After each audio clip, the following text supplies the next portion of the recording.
Nous allons voir dans cette deuxième partie sur Krakatoa comment l'on peut sauver des particules sur un disque.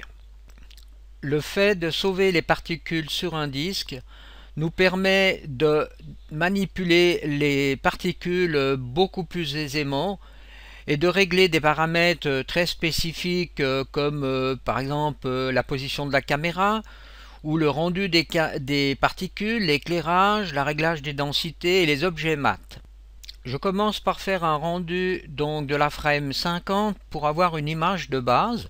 Alors ici je fais itératif full et je fais render frame. Donc voilà le rendu de l'image à la frame 50.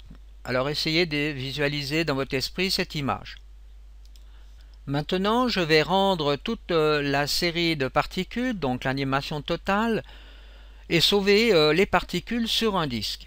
Alors pour cela, je vais à cet endroit et je fais sauver les particules dans une séquence. Ensuite, je dois définir l'endroit où je veux que ces particules soient sauvées sur mon disque dur. Alors je clique ici sur Passe dans la partie Sauver la particule, donc sur Chemin, et je crée sur donc le disque, par exemple le disque C, j'ai fait un répertoire particules Krakatoa, donc je vais utiliser cet endroit pour sauver les particules. Nous retrouvons donc ici tout le chemin, donc C, particules Krakatoa, et le nom des particules, particules.prt. Alors attention à l'extension, ceci est important. Ensuite, intéressons-nous à ce que l'on veut sauver dans le fichier particules. Alors, on peut par exemple sauver, vous voyez, tous ces canaux par défaut, ou bien ne sauver que par exemple la position et la vélocité des particules, car la densité, la couleur, les normales et enfin les numéros d'identification, eh bien cela ne nous intéresse pas. Nous n'en avons pas besoin pour faire par exemple la modification du fichier de particules. Alors pour supprimer ces canaux, il suffit de les sélectionner et ensuite de les envoyer de l'autre côté en cliquant sur cette flèche. Donc là, on va sauver que deux canaux de particules, la position et la vélocité des particules. Ensuite, pour lancer donc la création de ces particules sur le disque, eh bien on clique, vous voyez, à cet endroit, donc dans cette fenêtre rouge, Save to Particle. Et à ce moment-là, on a un message qui apparaît. Est-ce que vous voulez vraiment inclure les deux canaux position et vélocité, ne pas refaire de modification? Eh bien non, on veut sauver le fichier complet. On fait oui, et à ce moment-là, vous voyez, on crée donc les différentes frames, donc les 100 frames. On crée donc ce fichier de particules sur 100 frames. Donc nous pouvons vérifier donc que ces fichiers .prt ont bien été créés dans le répertoire particules Krakatoa. Donc on a les 100 frames qui sont calculés ici. Alors je viens de constater qu'en réalité je n'ai calculé que 80 frames. Eh bien tout simplement parce que au moment où nous lançons le calcul des particules, il faut bien ici préciser qu'on fait le segment actif de 0 à 100 et pas de 0 à 80. Donc je peux rajouter, donc, ou bien je relance tout, ou bien alors dans le cas présent je peux rajouter depuis la frame 81 à 100. Donc maintenant j'ai bien jusqu'à 100 frames. Alors maintenant nous allons voir comment l'on peut réutiliser les particules qui ont été mises en cache, donc sur le disque dur. Donc la première chose à faire, c'est dans le module Particle Flow, donc de supprimer l'émission des particules. Donc on désactive en somme le module Particle Flow. Donc là on peut vérifier donc dans l'éditeur de particules, vous voyez que j'ai bien désactivé la création des particules. Donc pour pouvoir lire les particules qui se trouvent sur le disque dur, il va falloir créer un chargeur de particules. Alors ce chargeur de particules se trouve à cet endroit, Krakatoa.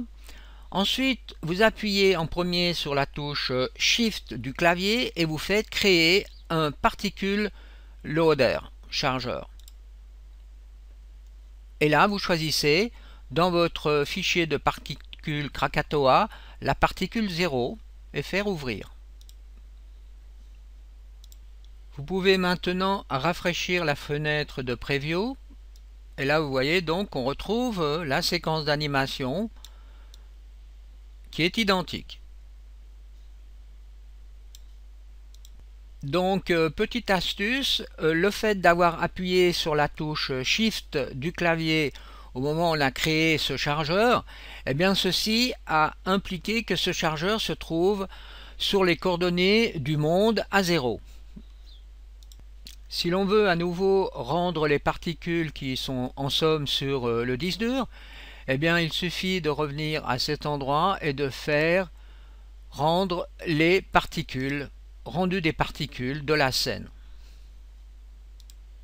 Ensuite, je peux faire donc un rendu de cette frame, la frame 50. Alors, vous voyez, on fait rendu frame. Et là, on rend de nouveau la même frame que tout à l'heure. Vous voyez que l'image est complètement identique. On peut déjà maintenant faire certains changements. Alors, je suis sur le PRT Loader. Et là, vous voyez, j'ai la possibilité donc de changer dans le preview les particules, de faire des tout petits points, de chercher par exemple à savoir la vélocité. Vous voyez, dans quel sens va la vélocité des particules entre les différentes frames.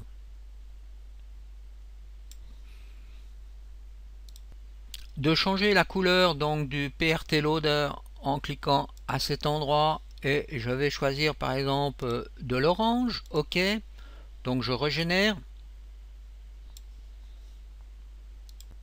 Alors j'affiche de nouveau des gros points et ensuite je vais avoir la possibilité, maintenant que ces particules sont en cache, de par exemple créer une animation inverse.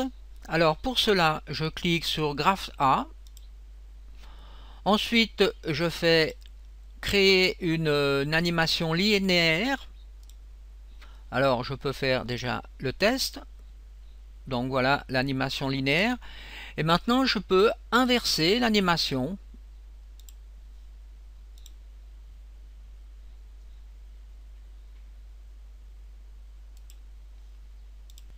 Nous avons donc encore d'autres possibilités. Ici, vous voyez, faire un ping-pong, une accélération ou une décélération, et de supprimer l'animation existante.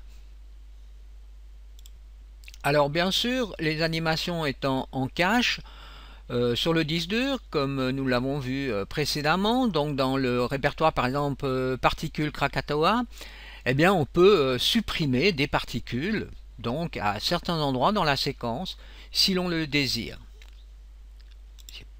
Alors il nous faut encore voir comment l'on peut donc recréer une séquence d'animation, donc faire un rendu. Alors pour cela, je vais donc toujours dans Render scène particules. Ici sur le bouton Render, je clique avec le bouton droit et je fais Active segment de 0 à 100. Ensuite, je choisis ici l'endroit où je vais stocker donc mon animation. Alors je vais l'appeler Krakatoa Cache 1 en format AVI et je fais oui. OK. Alors ici j'ai créé donc une animation inverse. Alors j'en fais le rendu en faisant render.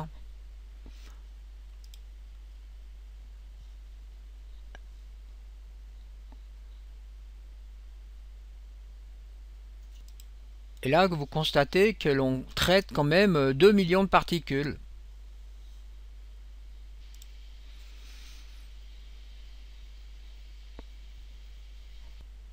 Et voilà le résultat final.